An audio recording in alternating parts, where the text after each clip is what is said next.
ஞானானந்தமயம் தேவம் நிர்மலஸ்படிகாகிருதிம் ஆதாரம் சர்வ வித்யாநாமயக்ரீவம் உபாஸ்மகே. அஸ்ட்ரோ டிவி நேயர்களுக்கு அஸ்ட்ரோ கேஎஸ்ஐயங்காரின் பணிவான நமஸ்காரங்கள். வார பலன் 30/9/2024 6/10/2024 வரணும் உண்டான வாரத்திற்கு என்னென்ன பலன் மேஷம் முதல் மீனம் வரை எப்படின்றத பார்ப்போம். அதற்கு முன்னாடி இந்த வாரத்தில் வரக்கூடிய கோல்சாரம் என்ன, இந்த வாரத்தில் இருக்கக்கூடிய விசேஷ நாட்கள் என்ன, அதற்கு பிறகு இந்த வாரத்தில் எந்தெந்த ராசிக்காரர்களுக்கு சந்திராஷ்டம், இந்த மூணுத்தையும் வரிசைப்படுத்தி பார்க்கலாம்.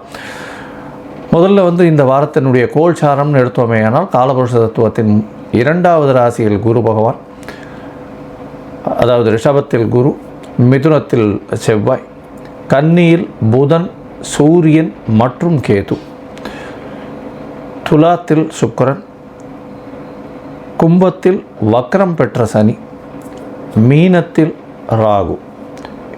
இந்த வாரம் சந்திரன், அதிவேகமாக செல்லக்கூடிய கிரகமான சந்திரன் மக நட்சத்திரம் சிம்ம ராசியிலிருந்து விருச்சிக ராசி அனுஷ நட்சத்திரம் வரலும் போகிறார். அதாவது சிம்மம், கன்னி, துலாம், விருச்சிகம் 4 ராசி கடந்து போகிறார்.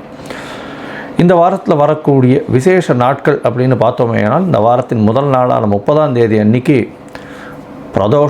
பிரதோஷ விரதம் இருக்கிறது ரொம்பவும் விசேஷம். பிரதோஷ கால பூஜை பார்க்குறது, அதாவது சாயந்தரம் ஒரு 5:45 6:15 மணி வரலும் இருக்கக்கூடிய தீபாராதனை சிவன் கோவிலில் நந்தியின் பின்பக்கத்திலிருந்து நின்று நந்தியின் மூலியமாக பார்க்கறது ரொம்பவும் விசேஷம். இதன் மூலியமாக உங்களுக்கு வரக்கூடிய எல்லா கஷ்டங்களும் தீரக்கூடிய வாய்ப்புகள் உண்டு. அதாவது கடன் வாங்கிட்டு ரொம்ப கஷ்டப்படுறவாள்லாம் இந்த பிரதோஷ விரதத்தை இருக்கிறது கடைபிடிக்கிறது ரொம்ப விசேஷம். அதாவது பிரதோஷத்தை அன்னைக்கு கார்த்தாலிருந்து குளிச்சுட்டு சாமிக்கு பண்ணிவிட்டு அதுக்கப்புறம் சாயந்தரம் இந்த பிரதோஷ தீபாராதனையை பார்த்துட்டு சிவன் கோவிலில் பார்த்தீங்கன்னா 3 தரம் பிரதட்சணம் வருவா. அந்த பிரதட்சணத்தோடு சேர்ந்து போயிட்டு வர்றதன் மூலியமாக உங்களுக்கு எல்லா விதமான பிரச்சனைகளும், உடல் நலத்தில் பிரச்சனைகள் இருந்ததுன்னா அதுவும், அதை தவிர கடன் பிரச்சனைகள் இருந்ததுன்னா இது எல்லாமே போகக்கூடிய வாய்ப்புகள் மிகவும் அதிகம். அதனால் பிரதோஷ விரதம் இன்றைக்கி இருக்கிறது ரொம்பவும் நல்லது. இந்த வாரத்தில் பார்த்தீங்கன்னா மாகாளய அமாவாசை 2/10/2024 அன்னைக்கு மிகப்பெரிய விசேஷம். பித்ருக்களினுடைய தோஷங்கள் சாபங்கள் அப்படின்னு சொல்லக்கூடியதெல்லாம் நீங்கக்கூடிய விஷயம். பித்ருக்கள் தோஷங்களா சாபங்களான்ற ஒரு விஷயத்தை பற்றி பித்ருக்கள் தோஷங்களும் புரட்டாசி மாதமும் பித்ருக்கள் தோஷங்களும்னு ஒரு ஆர்டிக்கல் போட்டிருக்கேன் ஒரு 15-20 மினிட்ஸுக்கு, அதையும் பாருங்கள். இந்த வாரத்தில் பார்த்தீங்கன்னா மகாலய அமாவாசை பித்ருக்களுக்கு செய்ய வேண்டிய கைங்கரியங்கள் செய்யணும். யாரெல்லாம் எள்ளு வச்சு தர்ப்பணம் பண்ணலாமோ அவர்கள் பண்ணணும். அப்போ 3 ஆறுகள் சேர்கிற இடத்துல கூடுதுறையில் பண்ணக்கூடியது ரொம்ப விசேஷம். இல்லைன்னா ஆறு, கிணறு இந்த மாதிரியான பூமியிலேருந்து சுரக்கக்கூடிய தண்ணி வர இடத்துல பண்ணுறது ரொம்ப விசேஷம்.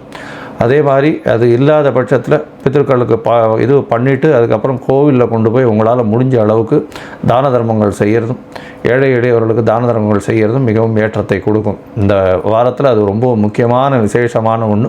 இதை கண்டிப்பாக பண்ணணும். எல்லாரும் பண்ணுறது ரொம்பவும் நல்லது.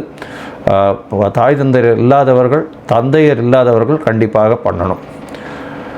இந்த வாரத்தில் பார்த்தீங்கன்னா நவராத்திரி ஆரம்பம், அதாவது அமாவாசைக்கு அடுத்த நாள் பிரதமையிலிருந்து 9 நாட்கள் கண்டினியூஸாக நவராத்திரின்னு சொல்லுவோம். 9 இரவுகள். முதல் 3 நாள் துர்கைக்கும், அடுத்த 3 நாள் லக்ஷ்மிக்கும், அடுத்த 3 நாள் சரஸ்வதிக்கும், அப்படி 3 நாட்களாக ஒதுக்கியிருக்கு. முதல் 3 நாளான துர்கையினுடைய அம்சங்கள் எல்லாமே இது பண்ணுறது எல்லாமே இந்த நவராத்திரி ஆரம்பத்தில் பண்ணுவாள். இந்த வாரத்தில் பெரிய விசேஷம். இந்த நவராத்திரியும் மகாலய அமாவாசை இது வாரமே ரொம்பவும் விசேஷமான வாரமாக இருக்குது. இந்த வாரத்தில் 6ஆம் தேதி அன்னைக்கு சதுர்த்தி. இந்த சதுர்த்தி வளர்பிறை சதுர்த்தி அப்படின்றதுனால சங்கட ஹர சதுர்த்தி. எந்த ஒரு கஷ்டம் வந்தாலும் அதை வெற்றி கொள்ளக்கூடிய சதுர்த்தி. பக்கத்தில் இருக்கிற விநாயகர் கோவிலுக்கு போய்ட்டு அங்கே உங்களால் முடிஞ்சது ஒரு தேங்காயை உடைச்சிட்டு தோப்புகரணம் போட்டு வாங்கும். அதன் மூலியமாக உங்களுக்கு வரக்கூடிய எல்லா விதமான பிரச்சனைகளும் கண்டிப்பாக போகும். சரி, இந்த வாரத்தில் வரக்கூடிய சந்திராஷ்டம ராசிகள் எந்தெந்த ராசிக்கு சந்திராஷ்டமம்னு பார்ப்போம். சந்திராஷ்டமம் இந்த வாரத்தில் மகரம், கும்பம், மீனம், மேஷம் இங்கே 4 ராசிகளுக்கும் இருக்குது. அதாவது மகரம், கும்பம், மீனம், மேஷம் இந்த 4 ராசிகளுக்கும் இருக்குது. சந்திராஷ்டமம்னா உங்களுடைய ராசிக்கு 8ஆம் இடத்துல சந்திர பகவான் மறையக்கூடிய காலகட்டத்தை சந்திராஷ்டமம்னு சொல்கிறோம். மதிகாரகன் மறைந்திருக்கக்கூடிய காலகட்டத்தில் தவறான முடிவுகள் எடுக்கக்கூடும். அதனால் முடிஞ்சவர்களும் இந்த காலகட்டத்தில் புதிய முடிவுகள் வேண்டாம், வெளியூர் வெளிநாட்டில் பிரயாணங்கள் வேண்டாம்னு சொல்கிறோம். தவிர வந்து இப்போ எந்த ஒரு முயற்சியும் இந்த காலகட்டத்தில் எடுக்க வேண்டாம். ஒருவேளை எடுக்க வேண்டிய கட்டாயம் இருந்தது, நீங்கள் ஏற்கனவே சொல்லிட்டீங்க அந்த நாளில் பண்ணியே ஆகணுன்ற கட்டாயம் இருந்ததுன்னா அருகில் இருக்கக்கூடிய விநாயகர் கோவிலில் போய் ஒரு பசும்பால் ஒரு 1/2 டம்ளர் கொடுத்துட்டு போங்க. சந்திராஷ்டமத்தின் தாக்கம் நிச்சயமாக குறையும். சரி, இப்போ மேஷம் முதல் மீனம் வரை ஒரு ராசிக்கா எப்படி இருக்குது 30/9/2024 6/10/2024 வரை எப்படி இருக்குன்னு பார்ப்போம். அதற்கு முன்னாடி என்னுடைய மொபைல் நம்பர் கீழே ஸ்க்ராலிங்கில் போயின்னு இருக்கோம். உங்களுக்கு அஸ்ட்ராலாஜிக்கல் கன்சல்ட் தேவைப்பட்டதுன்னா எனக்கு ஃபோன் பண்ணுங்கள். உங்களுடைய date, time, place of birth, உங்களுடைய பெயர், தாய் தகப்பனார் பெயர் அனுப்புங்க.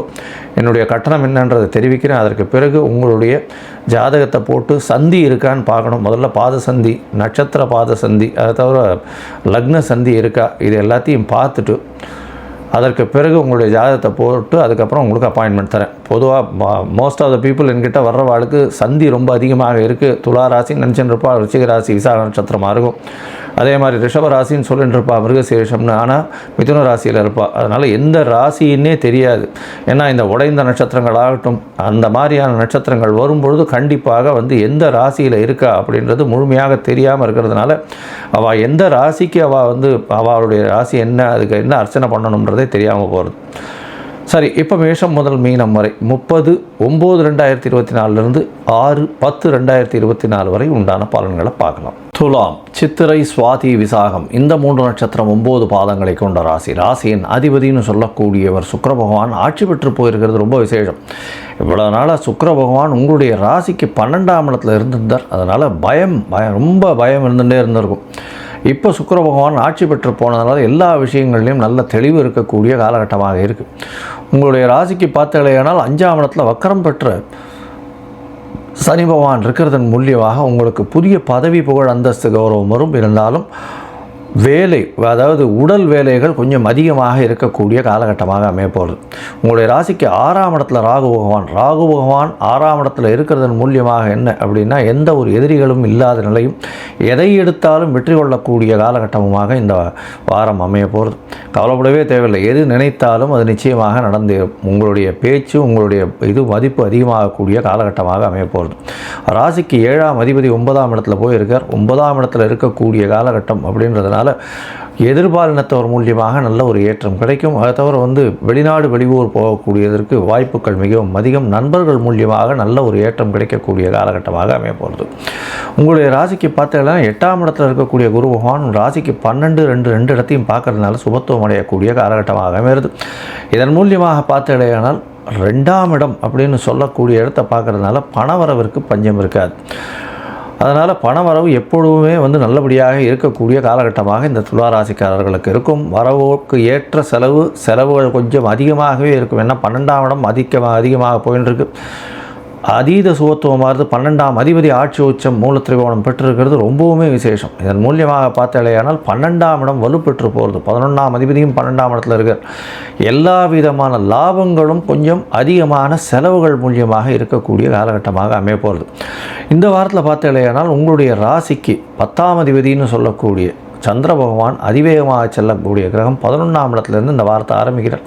சனி பகவானின் பார்வை இருக்குது சந்திர பகவானுக்கு. இதன் மூலியமாக பார்த்தோம்னா புனர்ப்பு யோகம் அமைகிறது. நிச்சயமாக தொழிலில் பெரிய வெற்றி இருக்கக்கூடிய வாய்ப்புகள் உண்டு. தொழிலில் அபரிமிதமான லாபங்கள் வரக்கூடிய காலகட்டமாக இந்த வாரம் அமைய போகிறது. 30/9/2024 6/10/2024 வரலும் உண்டான காலகட்டத்தில் 30ஆம் தேதியிலிருந்து 1ஆம் தேதி மாலை ஒரு 4:30 மணி வரலும் சந்திர பகவான் உங்களுடைய ராசிக்கு 11ஆம் இடத்துல இருக்கார். அதற்கு பிறகு 12ஆம் இடத்துக்கு வரார். 12ஆம் இடத்திற்கு வரும்போது 4 கிரகங்களோட சம்பந்தம், 4 கிரகங்களோடு சேர்ந்து இருக்கார். 4 கிரகங்கள் இருக்குது. சூரியன், சந்திரன், புதன் மற்றும் கேது 4 கிரகங்கள் இருக்கிறது பெரிய விசேஷம். இதன் மூலியமாக 12ஆம் இடத்தில் 10ஆம் அதிபதி, 11ஆம் அதிபதி, 9ஆம் அதிபதி எல்லாரும் மறைவு ஸ்தானத்தில் போய் இருக்கிறதுனால தர்ம காரியங்களுக்கு அதிகமாக செலவு பண்ணக்கூடிய வாய்ப்புகள் நிச்சயமாக உண்டு. வெளிநாடு, வெளியூர் போயிட்டு வரக்கூடிய வாய்ப்புகள் நிச்சயமாக இருக்கும். உங்களுடைய ராசிக்கு பார்த்தாலேயானால் 1ஆம் தேதி சாயந்தரத்திலிருந்து 4ஆம் தேதி அதிகாலை ஒரு 4-4:30 மணி வரலும் இருக்கக்கூடிய காலகட்டமாக அமைகிறது. அதற்கு பிறகு உங்களுடைய ராசியிலேயே சந்திர பகவான் வரார். 10ஆம் அதிபதி உங்களுடைய ராசியிலே, ராசிநாதனும் உங்களுடைய ராசியிலே இருக்கிறதன் மூலியமாக தொழிலில் பெரிய ஏற்றம் கிடைக்கும். எல்லா விதமான வெற்றியும் வரக்கூடிய காலகட்டமாக இருக்கும். அதை தவிர இந்த இதில் கலைத்துறையில் இருக்கிறவங்க, பால் முதலான ப்ராடக்ட்ஸ் விற்கிறவங்க, பால் தொழிலில் இருக்கிறவங்க, இருக்கவங்க, அதை தவிர வந்து பார்த்திங்கன்னா சூப்பர் ஸ்பெஷாலிட்டி எல்லா இதுலேயும் வந்து நகாசு வேலைகள் செய்யக்கூடியவர்கள், இவங்கள்லாம் வந்து பெரிய ஏற்றத்தையும் மாற்றத்தையும் கொண்டு வந்து கொடுப்பாங்க. பெரிய ஏற்றம் கிடைக்கக்கூடிய காலகட்டமாக அமையப்போகிறது. தொழிலில் அதீதமான லாபங்கள் வரக்கூடிய காலகட்டமாக இருக்கும். உங்களுடைய ராசிக்கு பார்த்தோன்னா 2ஆம் இடத்துல சந்திர பகவான் போகிறார். 2ஆம் இடத்துல சந்திர பகவான் போகும்பொழுது 4ஆம் தேதியிலிருந்து, அதாவது உங்களுடைய ராசியிலேயே வந்து 4ஆம் தேதியிலிருந்து 6ஆம் தேதி மாலை வரலும் இருக்கார் சந்திர பகவான். அதற்கு பிறகு 2ஆம் இடத்துக்கு, உங்களுடைய ராசிக்கு 2ஆம் இடத்துக்கு போகிறார். தனஸ்தானத்துக்கு தொழில் மூலியமாக அதீதமான பணம் வரக்கூடிய வாய்ப்புகள் உண்டு. குரு பார்வை வேறு இருக்குது. இதன் மூலியமாக பார்த்தீங்களேயானால் கஜகேசரி யோகம்னு சொல்லக்கூடிய யோகம் இருக்கிறதுனால எல்லா விதமான வெற்றிகளும் உங்களுக்கு வந்து சேரக்கூடிய வாய்ப்புகள் நிச்சயமாக உண்டு. மொத்தத்தில் பார்த்தீங்களேயானால் இந்த துளாராசிக்காரர்களுக்கு இந்த வாரம் பெரிய ஏற்றம் கிடைக்கக்கூடிய காலகட்டமாக இருக்குது. நீங்கள் அருகில் இருக்கக்கூடிய லக்ஷ்மி நரசிம்ம பெருமாளை போய் வணங்குங்கோ, அவருக்கு ஒரு துளசி மாலையை போட்டு வாங்க. உங்களுக்கு வரக்கூடிய எல்லா விதமான தடங்களும் நிச்சயமாக அகன்று ஒரு நல்ல வெற்றி வாழ்க்கை கிடைக்கக்கூடிய காலகட்டமாக அமையப்போகிறது.